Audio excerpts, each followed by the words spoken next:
Mi papá siempre admiró la gente culta. Seguramente su papá y su mamá hicieron lo mismo. En el caso mío, para mi papá una persona culta era una persona que escuchaba música clásica, cosa que en mis épocas de niño y joven no entendía. Pero él decía que una persona culta era una persona que conocía la música clásica, la disfrutaba y sabía hablar de ella. Una persona que sabía vestirse era una persona culta. Entonces, cuando veía a una persona bien vestida, en lugar de decirle elegante, le decía, esa persona es una persona culta. Una persona culta para él era una persona que leía. Generalmente tenía una biblioteca con unas enciclopedias de esas que se vendían en aquellas épocas, que eran enciclopedias que se consultaban, se leían, se aprendía, y lógicamente la persona culta, según mi papá, era una persona que podía hablar de muchos temas. Entonces siempre le impresionaba, él tenía un almacén, le gustaba conversar con algunos de los clientes, con los vendedores.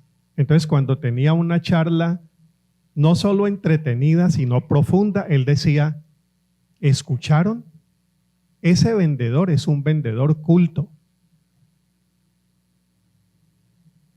Pasó mucho tiempo y yo me di cuenta que una persona culta no era lo que mi papá pensaba acerca de cultura.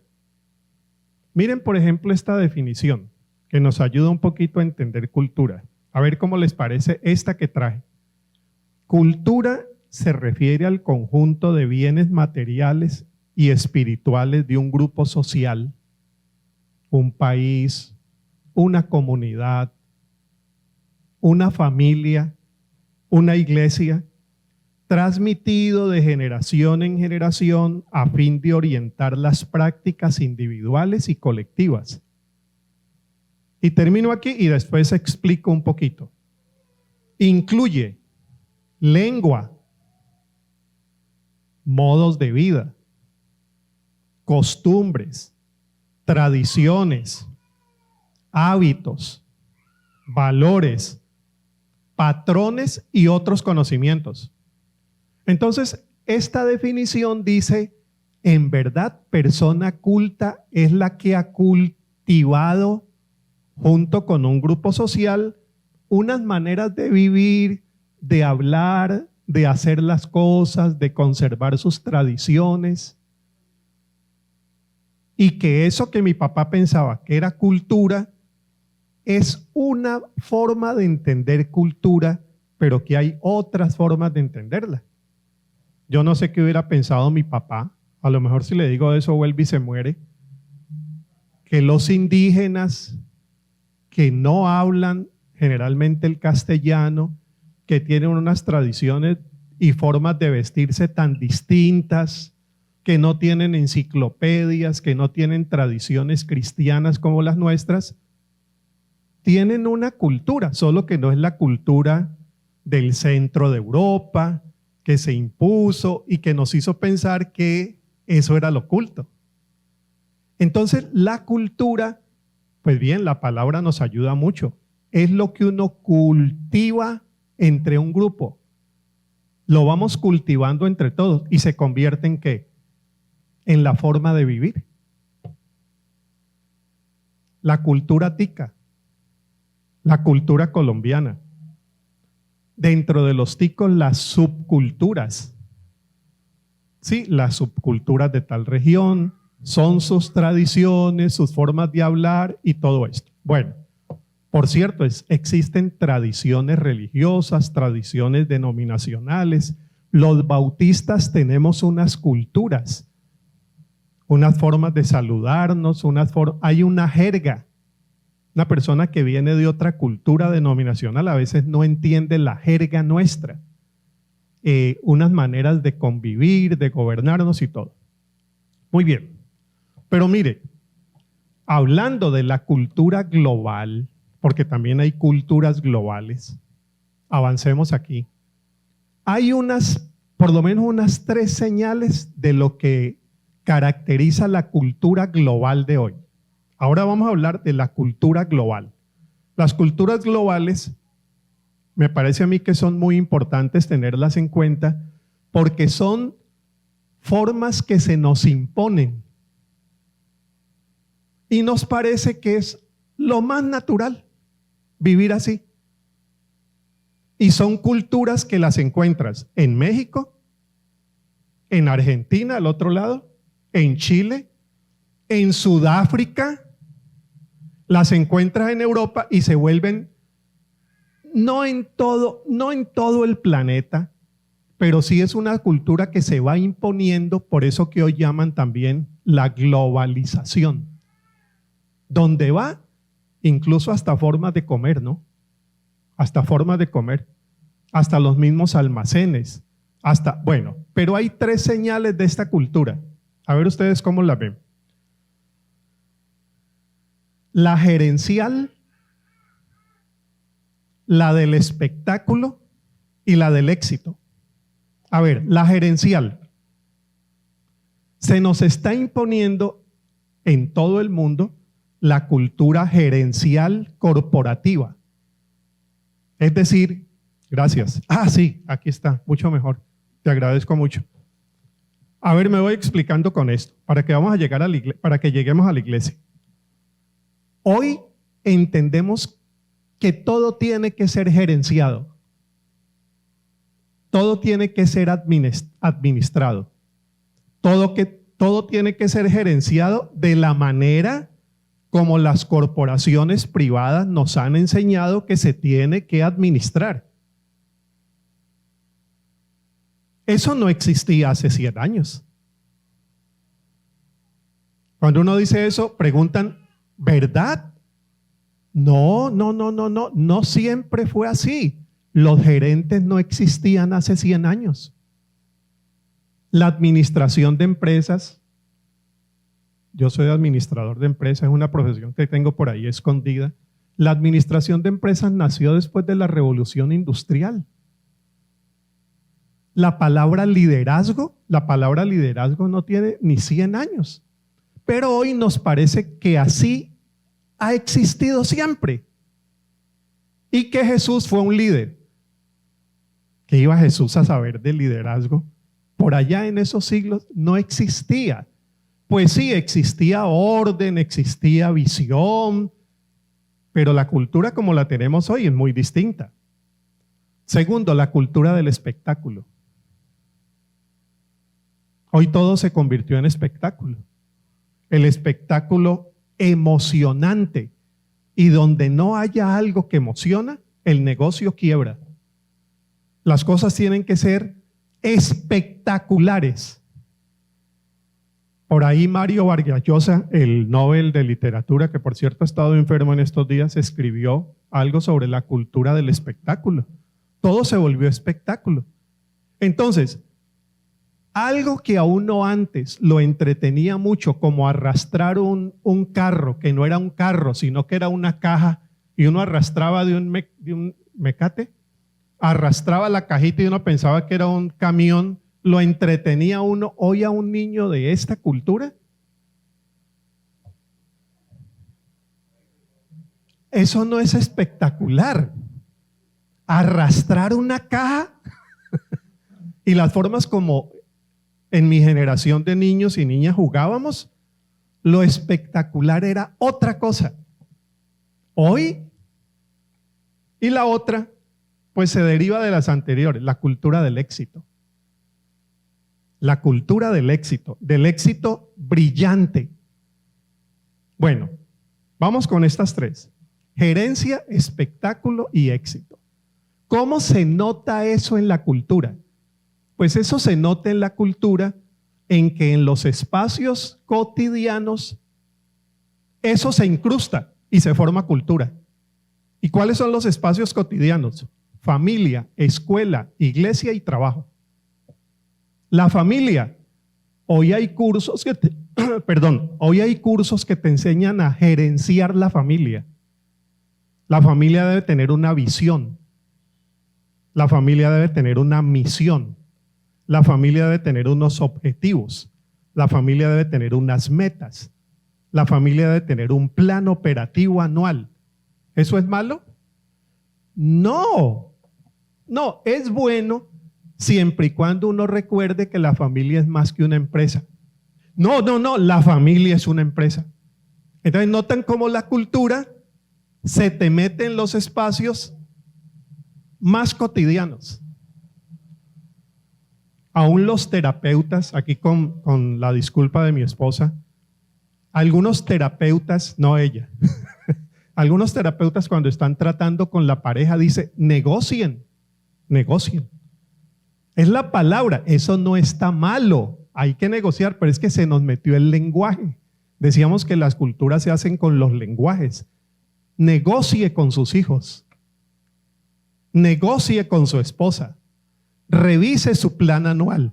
Insisto, eso es bueno siempre y cuando uno recuerde que la familia es más que una empresa. ¿Dónde más se mete esa cultura? De la gerencia, el espectáculo. Lo del espectáculo en la familia y el matrimonio. Ya uno no se contenta con cualquier luna de miel. Hoy la luna de miel tiene que planificarse con mucha anticipación porque tiene que ser espectacular. La boda tiene que ser espectacular. Yo recuerdo cuando yo casaba parejas la primera que casé fue hace 35 años más o menos. Espectacular era que se iban a casar. Porque ella había sido divorciada y yo me atrevía a casar por primera vez en esa iglesia a una persona divorciada. Eso era el espectáculo. Hoy, si yo hago una boda como en ese tiempo, qué aburrida. Cuando ella le da el beso a él, tiene que estallar la pólvora por todo lado, porque tiene que ser espectacular. Se nos pone esto de lo espectacular y el éxito. Bueno, otro espacio cotidiano, la escuela. Y eso sí es muy lamentable. Ahí está junto a esa cultura el modelo neoliberal que nos dice la educación tiene que estar para producir resultados. Entonces ya el maestro no es un apóstol, como se decía hace 50 años. La docencia es un apostolado. Doña Ninfa, ¿escuchó eso usted hace años? La docencia es un apostolado. Hoy es un negocio y si el negocio no funciona, cierra la escuela. ¿Problema que lo haga una familia? No. ¿Que lo haga un gobierno? Sí. ¿Ve? Entonces la cultura se va metiendo allí. A ver, cierro acá.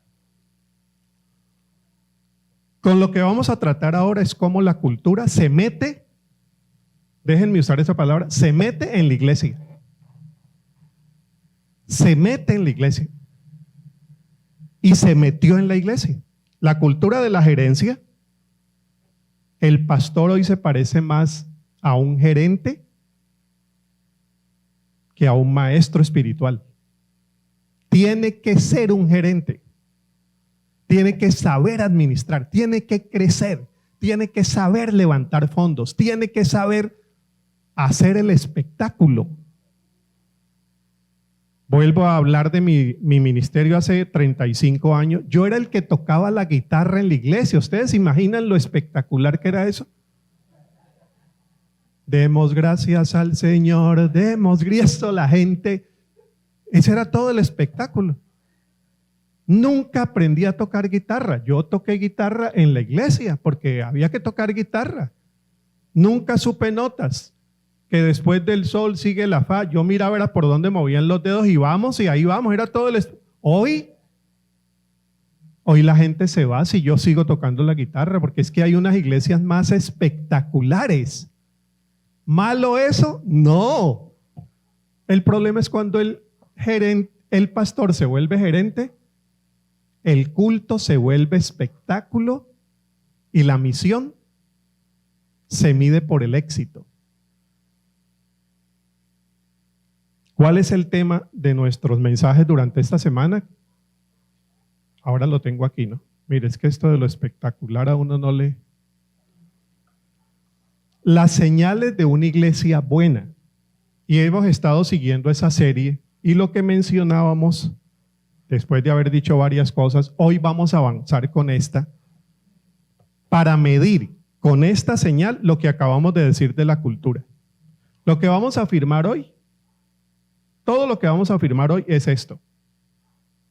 Las iglesias buenas, y a mí no es que me guste mucho el calificativo bueno, yo diría las iglesias fieles, las iglesias cercanas al evangelio, pero bueno, la serie la pusimos así, las iglesias buenas promueven y desarrollan la imagen de Cristo, no la de la cultura.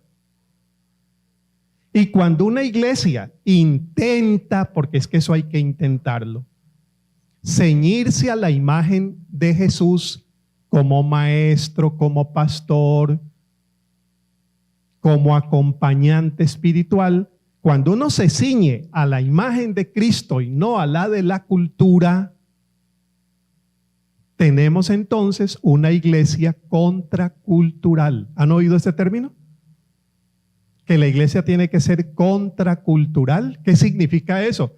No que está en contra de las culturas populares, no que llega a una comunidad indígena y arrasa la cultura e impone la cultura misionera. No, no, no. Lo que estamos hablando de una iglesia contracultural es que se opone a la cultura que impera globalmente y nos hace vivir a todos igual. Y más con la globalización. Gerencia, espectáculo, éxito. ¿Cuánto pesas? ¿Qué vestido te pones? ¿Qué colores usas? ¿Cómo te presentas? Entonces, la iglesia dice, a ver, un momento. Como nosotros aquí queremos ser una iglesia buena, una iglesia fiel, una iglesia discipular, ya hemos visto varias señales. Le agregamos esta. La imagen que seguimos no es la imagen de Shakira. ¿Sí? La iglesia que seguimos no es la imagen de Walmart. La imagen que seguimos aquí es la imagen de Cristo. Y cuando una iglesia decide eso, esa iglesia se vuelve contracultural. Mire, aquí nos ordenamos porque donde está el Espíritu de Dios hay orden. Pero esto no es una empresa. Aquí queremos que la música sea cada día mejor. Pero nosotros no queremos convertir la adoración en espectáculo. Aquí queremos crecer. Sí, quisiéramos que más gente estuviera aquí. Pero lo que mide la fidelidad de una iglesia no es el éxito en números ni en dinero. Las iglesias buenas promueven la imagen de Cristo.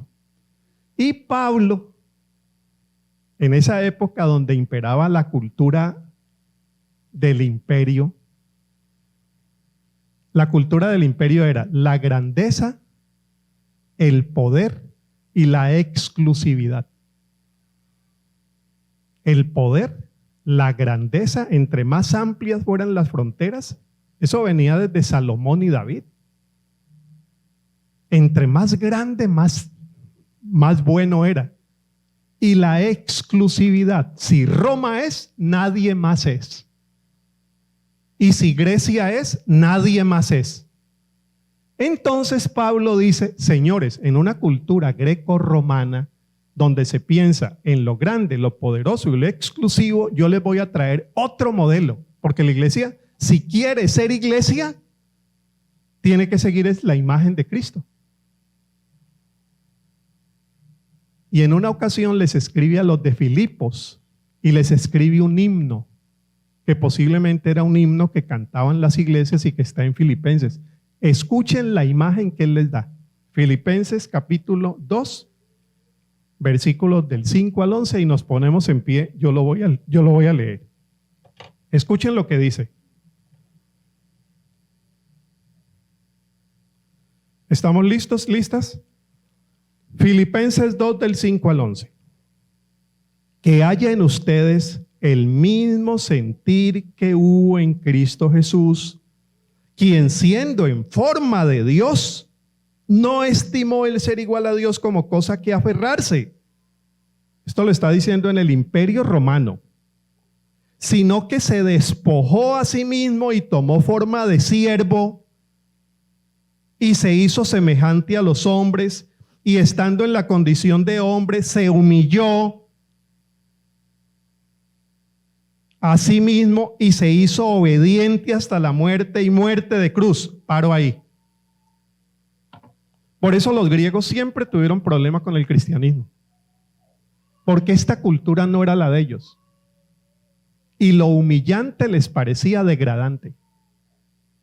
Y tener un Jesús que se humilló, yo no quiero estar allí. Avancemos. Por lo cual, Dios también lo exaltó hasta lo sumo y le dio un nombre que es sobre todo nombre, para que en el nombre de Jesús se doble toda rodilla de los que están en los cielos y en la tierra y debajo de la tierra, y toda lengua confiese que Jesucristo es el Kyrios, que era el César, el Señor. Aquí no hay otro, dice Pablo. Aquí está Jesús, para gloria de Dios el Padre. Pueden sentarse. Yo creo que ya podríamos irnos. Después de la lectura de ese texto ya podríamos irnos tranquilamente e irnos pensando qué significa ese texto para vivir una iglesia, qué señales de ese texto para vivir como una iglesia buena, una iglesia fiel.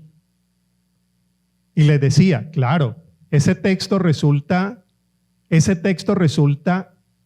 contracultural en un momento en que el imperio quiere ser grande, poderoso y exclusivo.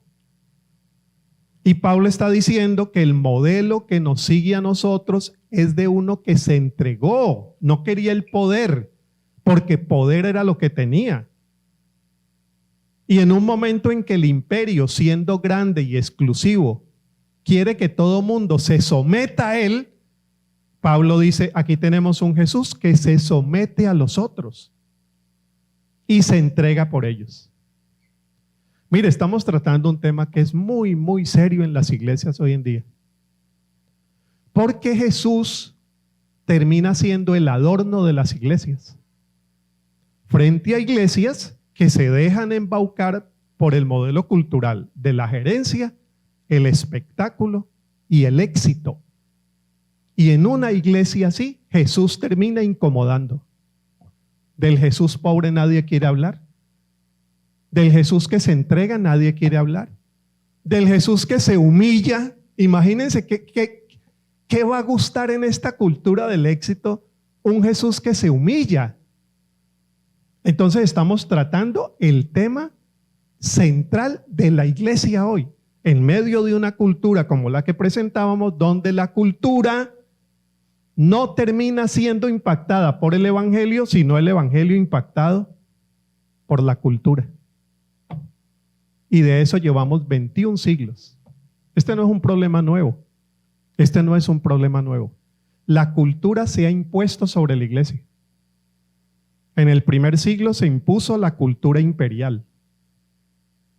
La Edad Media se impuso la cultura militar. Desde hace muy poco, con los imperios del norte, se impuso la cultura empresarial. Y eso se nos volvió la manera de ser la iglesia. Hubo épocas que con Grecia la cultura era la filosofía y la teología se volvió filosofía. Pero miren, vamos al orden de la cultura cuando es al revés. Ese es el tema de la iglesia buena. La iglesia buena es una iglesia que se resiste a amoldarse a la cultura para intentar transformar a la cultura. Una iglesia que le dice a las familias, vivan bien, pero no conviertan la familia en una empresa. La familia es algo más. No conviertan la familia en un espectáculo. Las relaciones sexuales en un espectáculo. El Kama Sutra se quedó pequeño. Todo se quiere, es una cosa. El éxito es que esta familia no tiene éxito.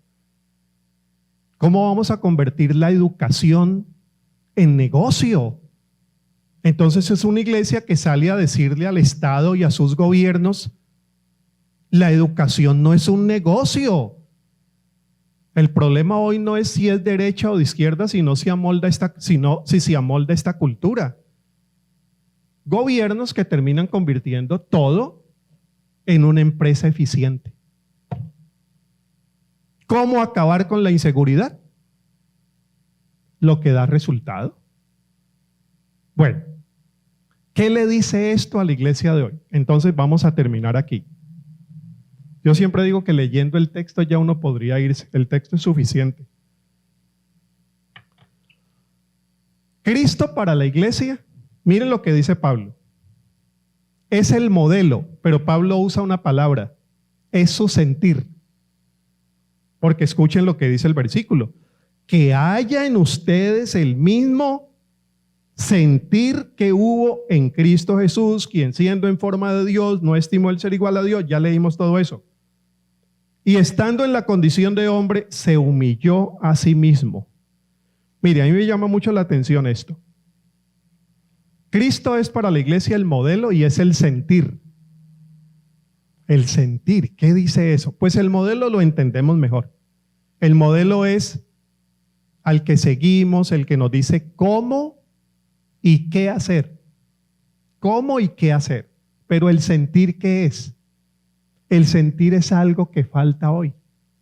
Uno puede saber qué hacer y cómo hacerlo, pero la pasión que te acompañe para hacerlo es el sentir. ¿Cómo evangelizaba Jesús? Pues sigue el modelo. No, pero sigue el modelo, pero sigue el sentir. El sentir tiene que ver con la pasión, tiene que ver con la convicción, tiene que ver con el sentimiento que acompaña eso que uno está haciendo. Igual sucede en la familia. Uno le dice, mire, para criar hijos, aquí hay un modelo. Y modelos hay y cada vez mejores, ¿no? Disciplina positiva, crianza con ternura. Hay muchos modelos lindísimos. El modelo, pero es que Pablo dice al modelo hay que ponerle un sentir. Es ¿qué te acompaña para educar un hijo, una hija? El sentir, ¿cuál es la pasión que te acompaña? Y lo que está en crisis hoy, atención a esto. Lo que hoy está en crisis no son los modelos, son los sentires. Modelos hay, pero la pasión por educar un hijo. Cuando un hijo se volvió en problema hoy.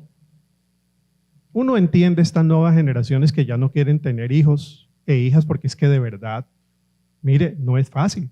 ¿Ahí qué les está faltando? ¿El modelo? No, el sentir. O sea, ya eso no me apasiona del todo. Bueno, respeto todas esas decisiones. En el caso de la iglesia, lo traigo para acá, es el modelo, pero es el sentir. Yo fui profesor de predicación por casi 15 años, homilética. Entonces yo me dedicaba mucho a enseñar el modelo.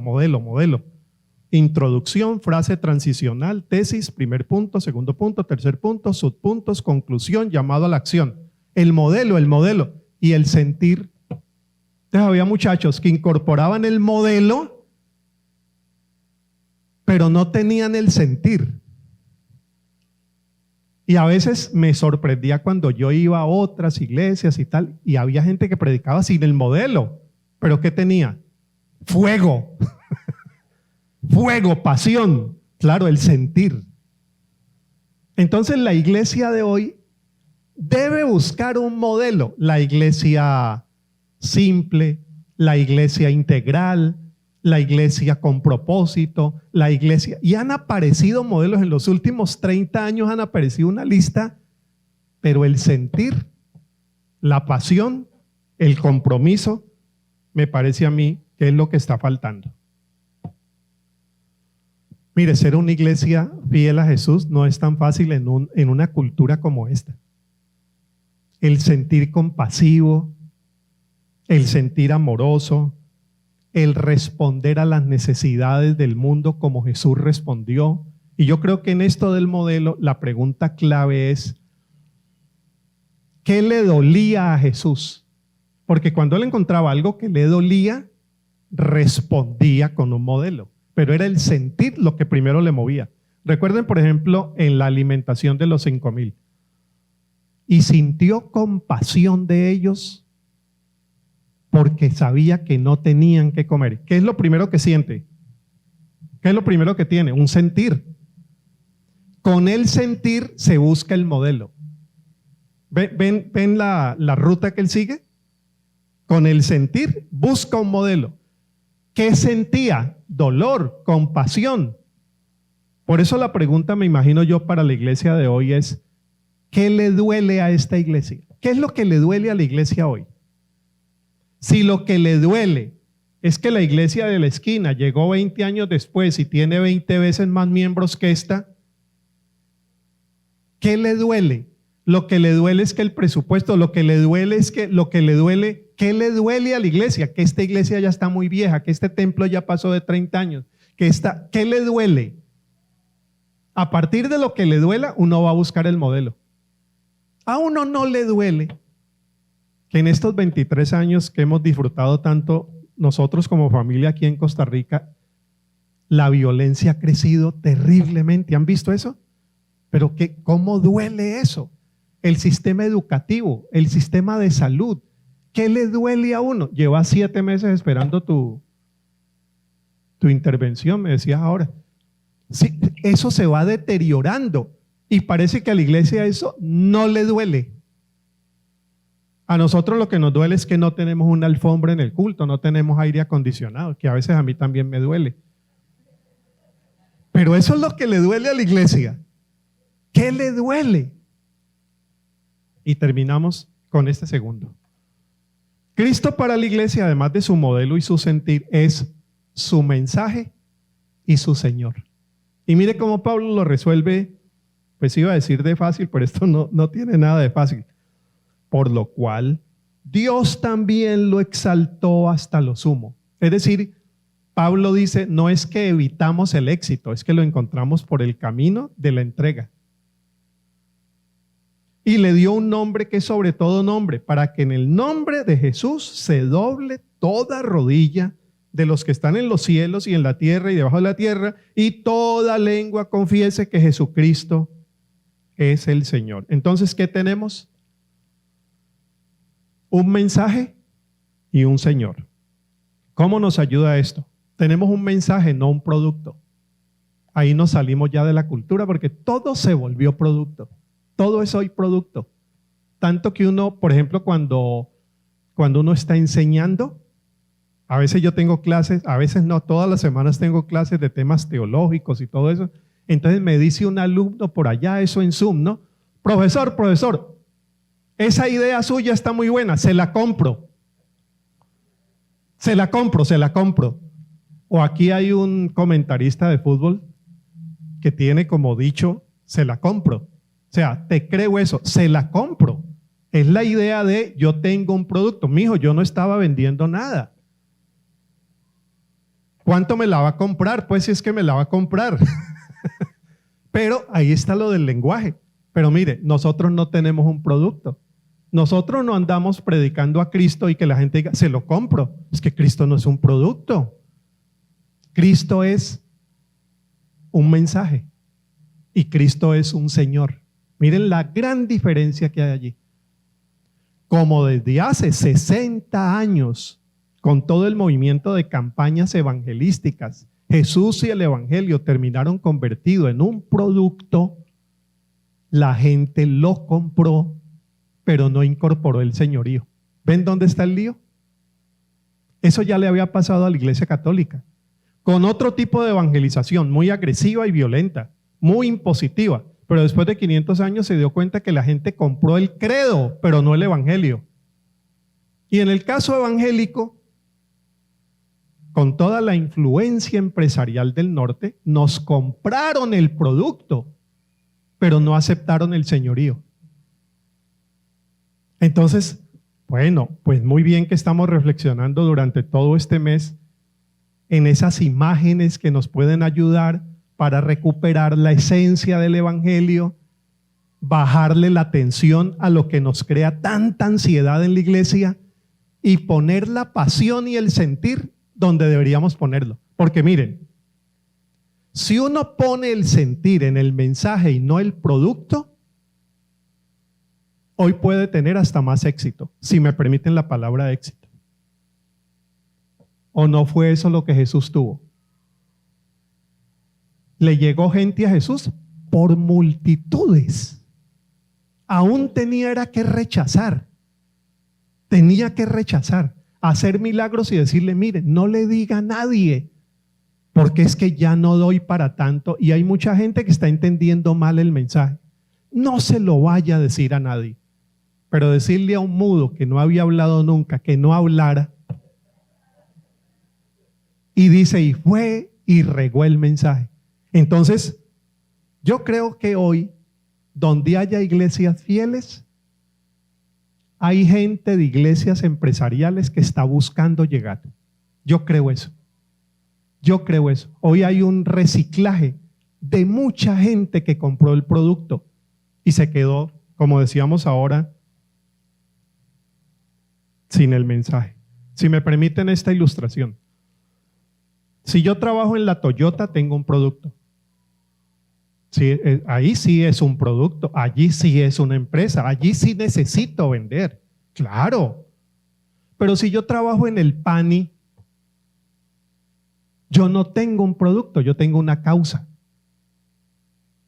Yo tengo una causa.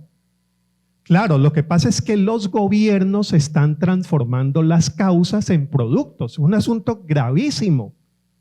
El modelo neoliberal lo que está haciendo es eso, convierte las causas, la salud, la educación, el bienestar humano integral, en productos, y si no se venden, los privatizo. Claro, pero es que una cosa, señor presidente, es ser usted gerente de la Toyota y otra ser presidente de un país. Una cosa es ser pastor y otra ir a vender carros. Entonces, eso que le puede funcionar vendiendo carros, no me lo traiga a la iglesia porque aquí no somos llantas. Sí, mire, eso puede ser que muchas cosas sí ayuden, la contabilidad, las finanzas, la estructura, la estrategia, siempre y cuando mantengamos esto en la causa de Jesús, que nos ayuda a predicar el evangelio de Jesús para que el señorío de Jesús esté por encima de lo que hemos dicho hasta aquí. Estoy tratando, los temas centrales de nuestra crisis hoy. Preguntas para despedirnos. Entonces, cuando buscamos líderes, cuando buscamos pastores, cuando buscamos maestros de escuela dominical, cuando buscamos construir una iglesia más fiel, ¿buscamos el modelo de la gerencia corporativa o de la comunidad servidora? ¿El del espectáculo emocionante o el de la experiencia transformadora? Una cosa es estar en una iglesia donde te dan espectáculo emocionante y otra donde hay una experiencia de transformación vital de vida. Éxitos brillantes es que éramos 20 y ahora somos 400. Y yo fui pastor de una iglesia donde pasamos de 40 a 500. Y eso es muy alegre y pero ese no es el cuento de la iglesia. Si somos más, es para ser mejor, pero no termina en que ahora somos 500. Entonces, un éxito brillante o unas realizaciones eternas. Entonces Jesús habla de lo eterno, no como lo que está más allá de esta vida, sino de lo que está más allá de este mundo. De este mundo que te engancha y te enseña a vivir como el modelo de la cultura te dice. Ese fue el tema de Jesús. Recuerden las palabras de Jesús. Mi reino no es de este mundo. Claro, la tradición cristiana lo entendió que era del reino de los cielos, de por allá de las nubes. No. Él dice esas palabras en el pretorio de Pilatos.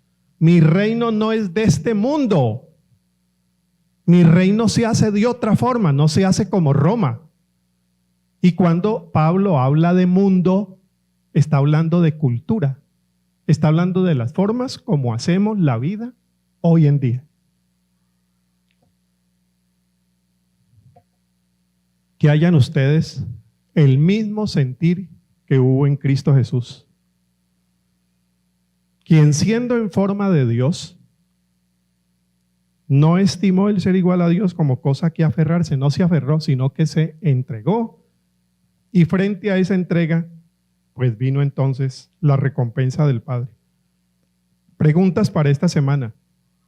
¿Cómo crecer como iglesia servidora que sigue el modelo desinteresado de Jesús? ¿Cómo sus miembros pueden ser personas así? Criar hijos así. Criar hijos así. No es porque me van a mantener cuando yo esté viejo. No es porque van a ser presidentes de la República. ¿No ha visto esos colegios? Me encontré un jardín infantil que decía, matricule su bebé aquí. Será en el futuro un gran líder empresarial. Será presidente de la República. No, Dios lo libre. Será servidor de la iglesia, con ese ganará millones para... ¿Cómo ser papá así? ¿Cómo ser mamá así? ¿Cómo ser profesor así? ¿Cómo ser profesor así? ¿Cómo ser ingeniero así? Un ingeniero que sirve, le salen hasta mejor las cosas. ¿Cómo ser vendedor en la panadería así? Porque la iglesia al fin y al cabo transmite sus modelos en su vida cotidiana. ¿Cómo recordar que nuestra misión, que es misión y no negocio, es anunciar el nombre de Jesús, quien es Señor y a quien toda rodilla se doblará? Es el modelo que el Señor nos está recordando hoy. Es el modelo de pastores y de líderes que queremos hoy. Aunque al autor del libro no le gusta como a mí la palabra líder, digamos facilitadores pastorales que sigan ese modelo de Jesús, porque ahí está la verdadera realización de una iglesia. Que el Señor nos ayude para vivir de acuerdo a ese modelo. Que así sea.